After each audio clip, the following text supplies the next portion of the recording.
Kalau kita yang pemain mungkin masih bisa ada sosmed gitu kan. Tapi kalau misalkan kru gitu kan kesulitan. Bener-bener sedih banget ngelihat gimana sulitnya mereka gitu. Jutek tapi nggak antagonis. Negatif. Enggak dong. Hasil positif. Tuntutan peran. Tuntutan perang kalau perang. Cuma gue ngomong ini belepotan udah negatif jadi positif. Kebanyakan di rumah kayak otaknya udah mulai nggak pernah dipakai gitu ya. Pertanyaannya kapan kamu menikahi aku sayang?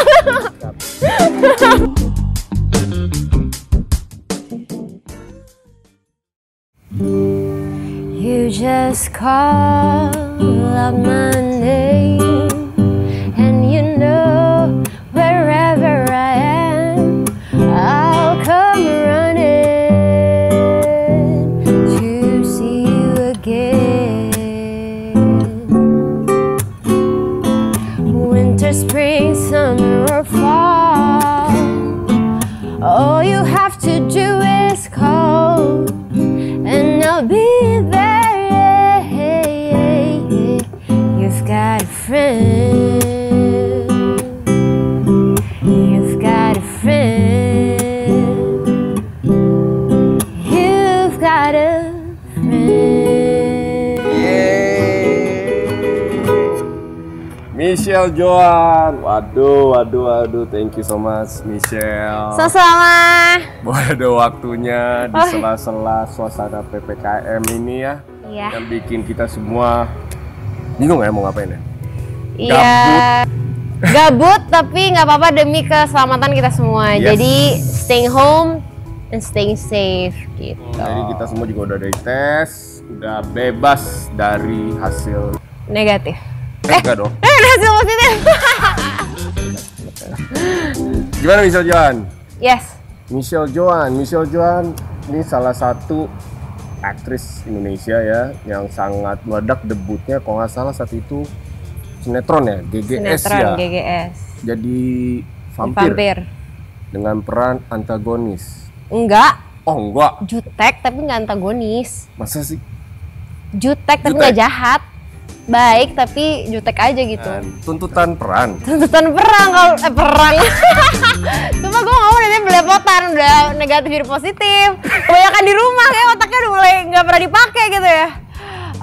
Tuntutan peran soalnya kan misalkan karakternya jutek tapi suaranya cempreng kayak gini nggak masuk lah. Kayak drop shy. Jadi gini sebenarnya bisa masuk ke dunia entertained bener-bener syuting gitu ya.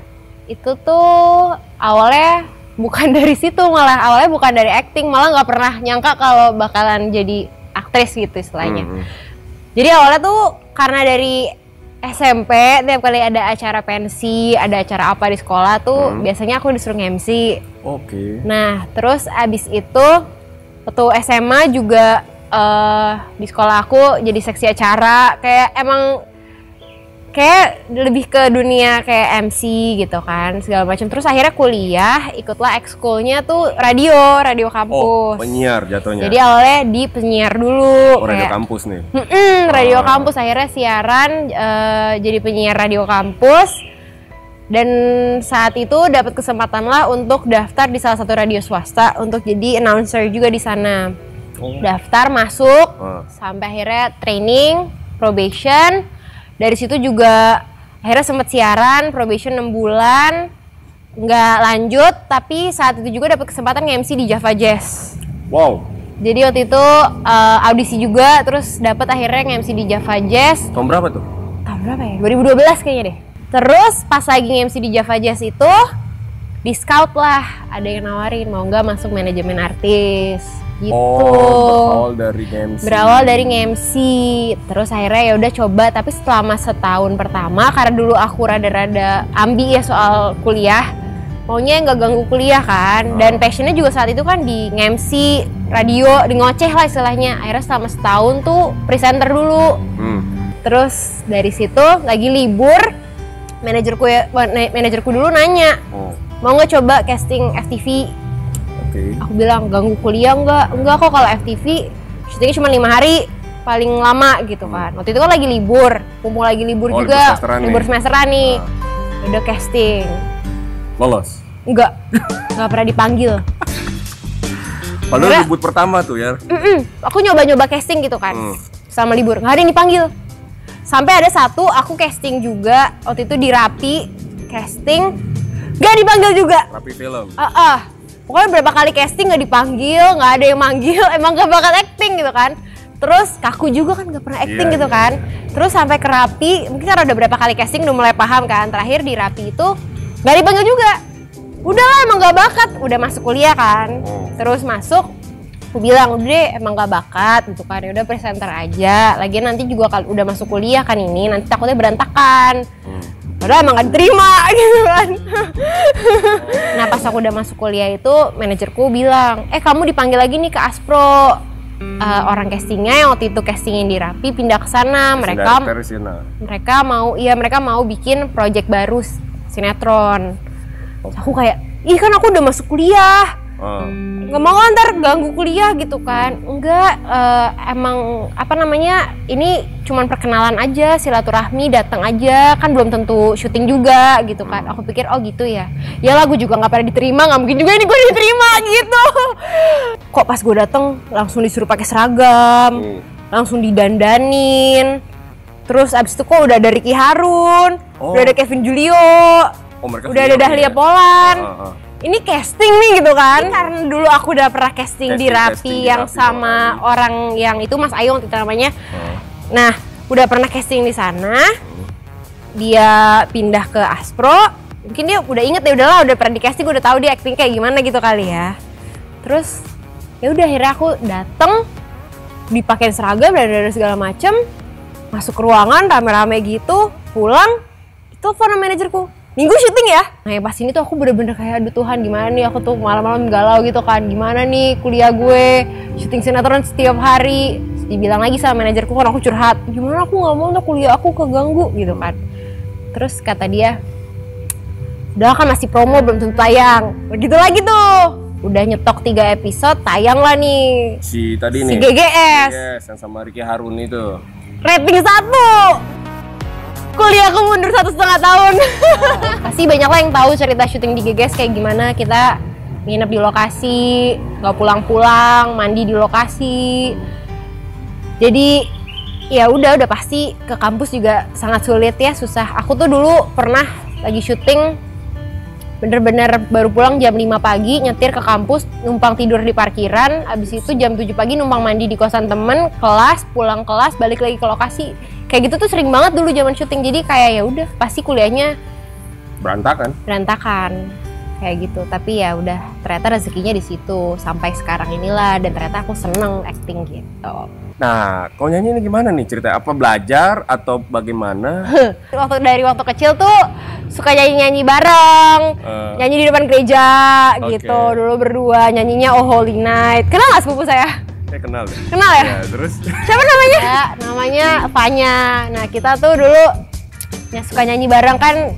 Dia tinggal di Singapura. Jadi dulu kalau Natal suka samperin dia ke Singapura. Terus kita bikin project tuh tiap kali Natal kita harus nyanyi di depan gereja, bikin lagu apa gitu, nyanyi bareng-bareng. Maksudnya di pinggir jalan? Nggak, di gereja. Di gereja. Kan gereja orang-orang Indonesia yang ada di Singapura gitu kan. Nah tiap Natal tuh kita, karena dia tinggal di sana, suka datang ke sana gitu kalau sekeluarga. Nah terus habis itu pas di Singapura, kalau misalkan tiap Natal gerejanya sepupuku itu, dia suka ngajakin ayo kita nyanyi sama-sama di depan gereja, bikin kayak project apa, kayak nyanyi lagu apa gitu. Habis itu mulailah YouTube. Nah dari YouTube akhirnya kayak gue suka nih, kayak gue emang passionnya nyanyi gitu kan. Jadi ya udah akhirnya dari situ bikinlah single. Udah ada single gitu. Iya. Awal masalah PPKM. Nah, harapannya apa nih? Harapannya sih semoga untuk dengan untuk dunia entertainment ya. Kalau di PPKM gini, sebenarnya mulai dari corona pertama kali ada sih PSBB, terus habis itu kayak mall ditutup pertama kan dulu awal-awal, terus bioskop ditutup. Jadi kan industri perfilman itu kan istilahnya ya, kita semua sempet lah ngalamin 3-4 bulan pertama tuh saking takutnya banget pertama kali ada corona tuh nggak ada yang syuting sama sekali kan. Jadi bener-bener ya kru film, kita para pemain, para istilahnya semua orang, semua seniman yang ada dalam industri entertainment lah, kita susah gitu istilahnya karena nggak ada pemasukan dong, semua di rumah. Akhirnya mulailah berkreatif dengan banyak yang buat YouTube dan mengandalkan juga sosial media. Untungnya sih ada itu ya, jadi aku bersyukur banget saat corona tuh ada sosial media.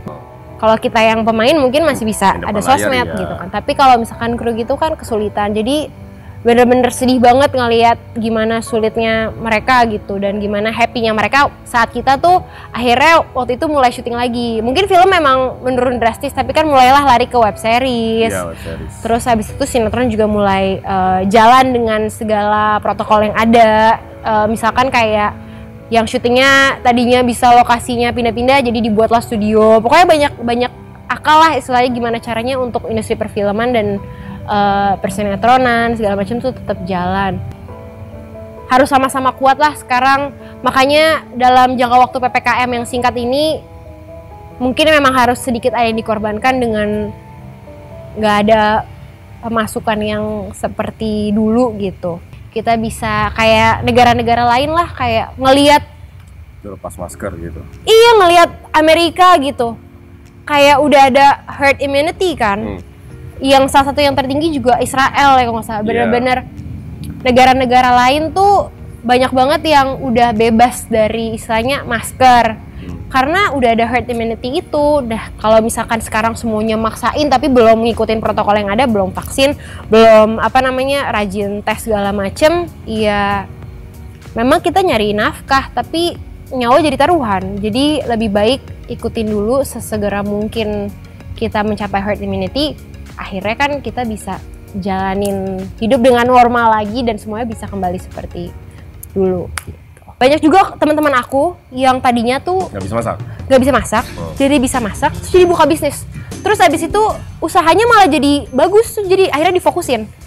Online. Dari kecil-kecilan sampai akhirnya jadi gede gara-gara PSBB. Enzi tuh tadinya bikin panah kota iseng-iseng sampai sekarang jadi besar. Karena PSBB awalnya waktu PSBB pertama kali. Terus ada juga teman aku jualan cake dari iseng-iseng sekarang jadi bisa banyak banget sih sebenarnya yang jadi jangan cuma dilihat dari sisi negatifnya, tapi sebenarnya tuh banyak juga orang yang dari di rumah aja justru bisa nemuin passion baru yang mereka sebenarnya nggak ada dan bisa berhasil gitu dikembangin. Jadi menurut gua sih yang kesimpulan tadi Michelle ngomongin tuh jangan pernah lah untuk mencoba hal-hal yang baru. Apalagi sekarang ya ada istilah kesempatan dalam kesempitan. Iya. Ya, tadi kan dicontoh teman-temannya yang tadi nggak bisa apa-apa, ternyata bangun usaha, ternyata besar. Nah, itu contoh salah satu kiat-kiat mungkin yang bisa kalian pakai di saat musim PPKM. Musim sih. Suasana PPKM. Iya. Oke guys, see you next episode dengan tamu yang lain lagi pasti. Mungkin sepupu saya dari Una abis ini pertanyaannya kapan kamu menikahi aku sayang? Oke guys, thank you, bye. Got a friend.